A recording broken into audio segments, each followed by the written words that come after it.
What's poppin', people? It's Dante. Welcome to Street Photography Breakdown Part 11, where we look at 5 photographs and break down the 5 different compositions, give you some information behind the scenes of how these photographs were made, and hopefully come home with a better understanding of how we can apply these ideas to our own personal street photography journey.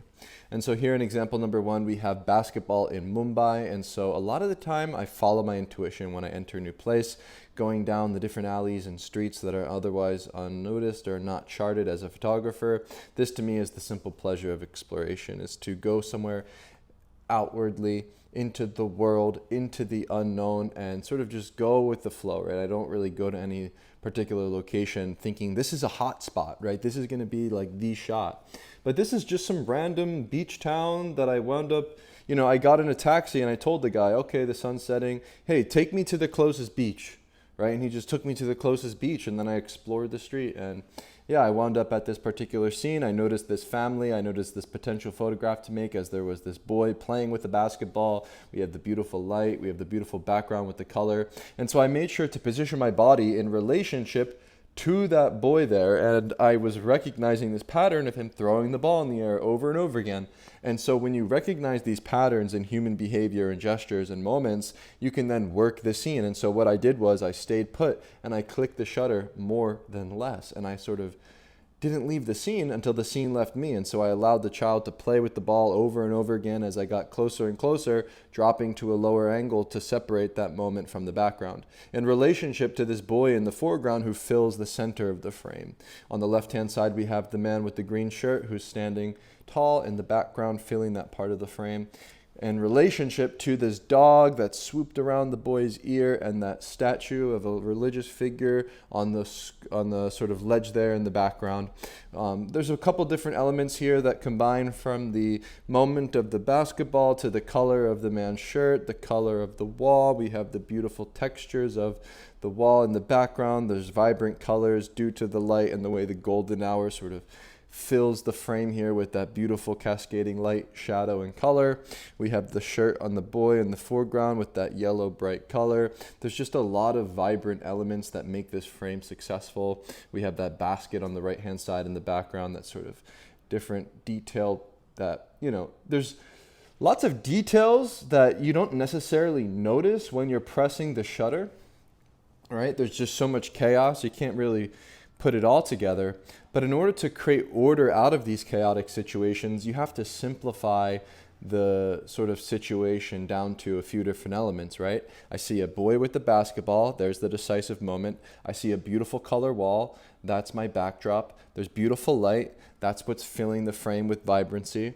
And then we have 2 different subjects. We have a father and a son. And so I make sure to position my body in relationship to these different subjects to then fill the frame. And then the dog and the sculpture and the basket and the different ways that things relate become very spontaneous, and they become something that derives through the gut, that instinct to press the shutter, where ultimately composition is a result of your intuition.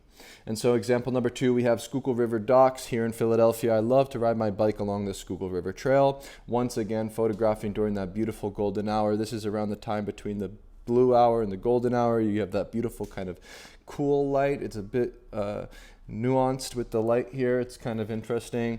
And so I simply gravitate towards these scenes that I believe are joyful and uplifting. And I find that the summer days in Philadelphia alongside the river are some of our most beautiful places to explore, and some of our most beautiful places to relax. And I think a great place to find these kind of joyous moments. And so I photographed this group hanging out, laying on that tarp there, and I was photographing this particular subject matter, these people on these blankets and this child that's sitting down on the right hand side on the phone, because I need an anchor point, right? I need an idea of how I can put together the frame when I look at a scene like this. And so I emphasized in the middle of the frame that sort of content, right? I emphasized in the middle of the frame that group of girls there just kind of like hanging out on their phones.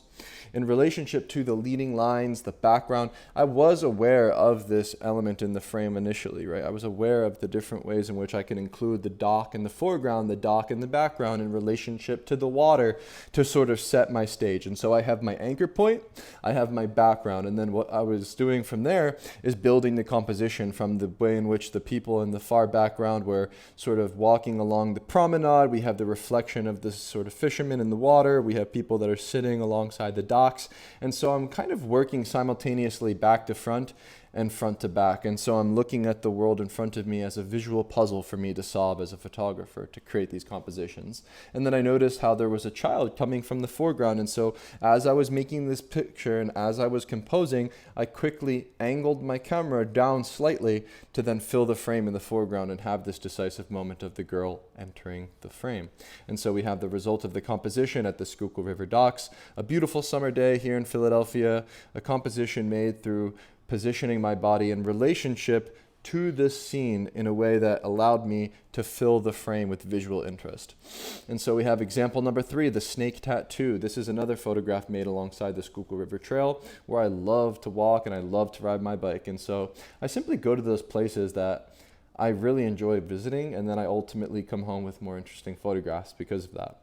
And so when I made this photograph, I saw this man with his snake and he was holding it up and doing tricks and he was just hanging out. And so I asked him, "Oh, can I make a photo of your snake?" And then he put the snake on the ground, and as he went to pick it up, I got down low and I made a photo of the snake. You know, this was something interesting to me, is the snake in the grass. We have the art museum in the background. We have the gesture of the man's hand lifting the snake up. And so this came through my instinct of recognizing something interesting going on, something weird, something interesting, you know, the snake on the ground. And so I dropped low, photographed the snake. And then ultimately the gesture, the hand, the leg, you know, these things kind of fell into the frame on the middle and the left-hand side very naturally through me positioning my camera at a low angle. However, the snake on his leg, that tattoo, is something I genuinely, and I admit, did not recognize. And this is interesting because a lot of the time what you get in the photo isn't necessarily what you see from your naked eye, but that intuition that guides you to press the shutter can ultimately deliver you with some spontaneous gifts. And I find that to be interesting, as the shape of the snake is exactly the same as the snake on his tattoo. And I don't believe that one must achieve the photograph that they want to manifest in reality with your two naked eyes and say, yes, I see this juxtaposition that I can make. But ultimately, through chipping away at life and making photographs, I admittedly believe that you can achieve these more spontaneous, lucky kind of shots. And so here we have the result of the photograph of the man with the snake outside of the art museum here in Philadelphia. Example number 4, we have a very emotional and impactful moment of the Zambian funeral. And so as a Peace Corps volunteer in Zambia, Africa, I spent a year in the village and I spent a lot of time at funerals. And to visit a funeral as an outsider is actually encouraged in Zambian culture, and it's encouraged when you pass by a funeral to always join in and mourn with the group. And so as I photographed at this particular scene, I had permission to make photographs as I was an integrated member within the Bemba tribe, and I spoke the local language and was visiting these funerals and different ceremonies over and over again. And so I was a fly on the wall at this funeral. And so as I observed the funeral procession and I noticed the way in which the people were digging the hole and burying the dead, I was very much intrigued by the smoke and the rising of the digging and the people in the background and all of the chaos that ensued. However, the emotional, impactful moment of this man mourning is something that I tracked with my eyes and my feet at the scene. And so as this man began to mourn, I tracked him with my camera, dropped to a low angle as he fell to his knees in this emotional moment of grief, and I made this photograph instinctively at his angle by dropping low, by filling the frame here in the foreground with that emotional moment of the man who is mourning. In relationship to the people who sort of struck my interest initially, in the middle of the frame with the digging, we have the two different people with the shovels digging from right to left, and this sort of energy at the scene was palpable. There's so much movement and impact just generally at a scene like this. And we have in the background many different faces, many different people gathered, filling the frame there in the background, observing and mourning together as a community. And then we have a couple different things that I think are interesting to note in the realm of street photography, where a street photographer is much more interested in the, not necessarily, like I'm trying to explain this very particularly. Like, I approach the world as a documentary photographer, but in the back of my head, I have the street, like the sort of vision and aesthetic interest of a street photographer. Meaning, I'm looking for those more serendipitous, spontaneous, sort of intuitive moments that I think can sort of elevate a moment that is maybe leaning more so on the emotional impact to a more visual and aesthetically interesting photograph, if that makes sense, right? Where we have, this repeated gesture of the arms, right? We have this man in the foreground outstretched with this shovel. We have that man in the background with his arm outstretched with the shovel. And these sort of general like gestures and things very much interest me as a photographer visually. We have on the left-hand side in front of the smoke that pole, that stick that's sticking out to the left-hand side that mimics the shape of the shovels, right? And so we have this sort of like windmill effect of movement, of gestures.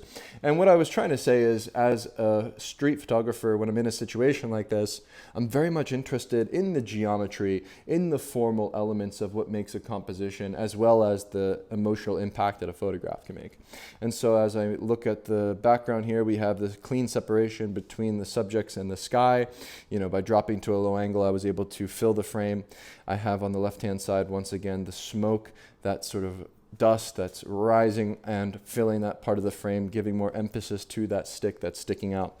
And I think that ultimately this composition, this photograph, is a result of me going out there into the open world, having an adventure, and being very curious and open to these new experiences, and following forward with courage at the scene, and then making this photograph is a result of that. And so I don't believe that photography has anything to do with photography, but photography has everything to do with how you engage with humanity out there in the open world on the front lines of life. And so with example number 5, Jesus in Mexico City is another prime example of this. And so when I arrived in Mexico City, of course, I photographed in the popular markets, but I looked out into the distance and saw the mountainside and said, I want to go there. There's probably something up on those mountains. That seems interesting. And so I hopped in a taxi and had the guy drive me to this place called Indios Verdes, where I took a gondola ride to the top of the mountain. And as I climbed higher and higher, I found this beautiful sculpture of Jesus. There was this construction site and these men were working. There was a beautiful giant cross, and I reached the peak. And as I reached the peak of the mountain, I was there at the brink of danger at the top, in the unknown, on the top of the city, and, overlooking all of the city from the top of Mexico City. And, it was just a fantastic scene, and it came through me going out there and exploring the open world out there on the front lines of life.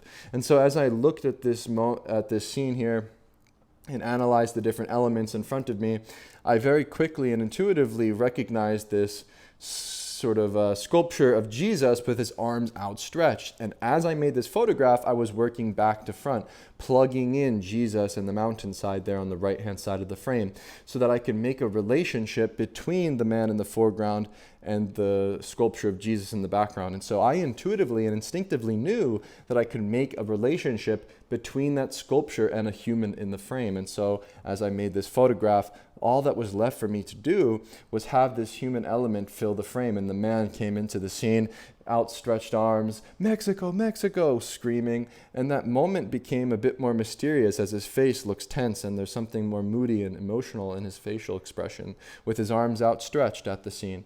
In relationship to the background elements of this gritty construction site, we have the mountain and the storm cloud rolling in. We have different elements that sort of swooped into the frame naturally through that instinct, through that intuition to press the shutter, where this dog comes on the left-hand side in relationship to that bag of soil there on the right-hand side. And these different elements that are separated in details throughout the frame come through that gut instinct to press the shutter. And so we have the cherry on top, the thing that makes the composition a bit more striking, the gesture, right? The gesture of this man with his arms outstretched in the center of the frame relate to the arms outstretched of Jesus in the sculpture in the back of the frame. And so we have that juxtaposition there emphasized, and something that I believe that I could make when I approached this scene. And so if you go back to the snake and the photo I made, I didn't necessarily notice that tattoo. I was just photographing the snake, and that was very spontaneous and a quick picture. This photograph is an example of me photographing with intention, looking at the different elements around me, understanding the relationship I can make between the sculpture and the person in the frame, and then manifesting that in reality. And so this is something that I believe you can achieve through sharp visual acuity and observing the world with intensity, and then being present and working the scene and filling the frame with those details and elements that you believe can uplift the mundane moment and make a stronger photograph. And so here's the result of the photograph of the man in Mexico City with Jesus there in the background. Once again, photography requires you to go out there in the open world, to explore, to go on the adventure. And just remember that the adventure of your life is just right outside your door. All you have to do is just set your body in motion without preconceived notions of what you will find. Don't go to just the hot spots in new locations or even in your hometown. Go to the places that draw you in. You know, for me in Philadelphia, I like to photograph along the river. You know, I don't necessarily always photograph alongside the bustling streets where everybody else goes. I like to photograph in the places that draw me in. You know, when I visit a new location, I simply follow the light and go down new alleys. You know, if I go to Mexico City, I'm not going to photograph in the same places as everybody else. I'm going to climb the mountain and go on an adventure. And so I call you to do the same. And so if this video inspired you, please feel free to visit dantesisofo.com, where you can find more resources on street photography. If you click my Start Here page, I have a free PDF with my contact sheets. I have a video about how I mastered street photography. I have a full guide for the Ricoh GR, how to conquer the fear of street photography. There's a couple different resources on there on the Start Here page.